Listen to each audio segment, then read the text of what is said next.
রোজার ঈদের কয়েকদিন আগে লিপস্টিক সিনেমার প্রেক্ষাগৃহ কম পাওয়া নিয়ে হতাশার কথা বলেছিলেন আদর আজাদ। দাবি করেছিলেন লিপস্টিক ভালো সিনেমা হওয়া সত্ত্বেও অনেকের ক্ষমতার দাপটে হল পাচ্ছে না সিনেমাটি।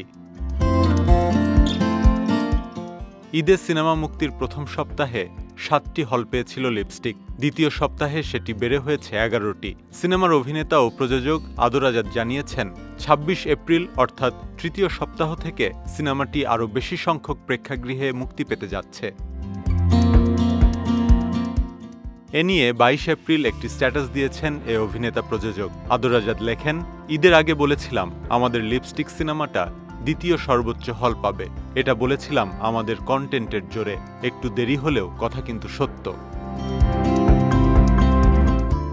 আদর আজাদের দাবি, দর্শকদের আগ্রহ, হল মালিকদের চাহিদা ও সিনেমার পজিটিভ আলোচনায় আগামী ২৬ তারিখ থেকে লিপস্টিক সিনেমার হল সংখ্যা ৭ থেকে কয়েক গুণ বেড়ে যাচ্ছে। কন্টেন্টটির দম আছে বলেই প্রেক্ষাগৃহ বাড়ছে বলে মনে করছেন আদর।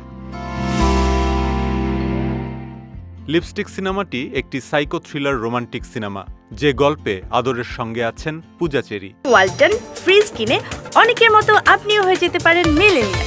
সেরা পণ্যের সেরা অফার। সিনেমায় তাদের দুই রকম চরিত্রে দেখা গেছে। একজন সাধারণ নারী থেকে চিত্রনায়িকা হয়ে ওঠার গল্পে থ্রিল মিশিয়ে সিনেমাটি নির্মাণ করেছেন কামরুজ্জামান রুমান।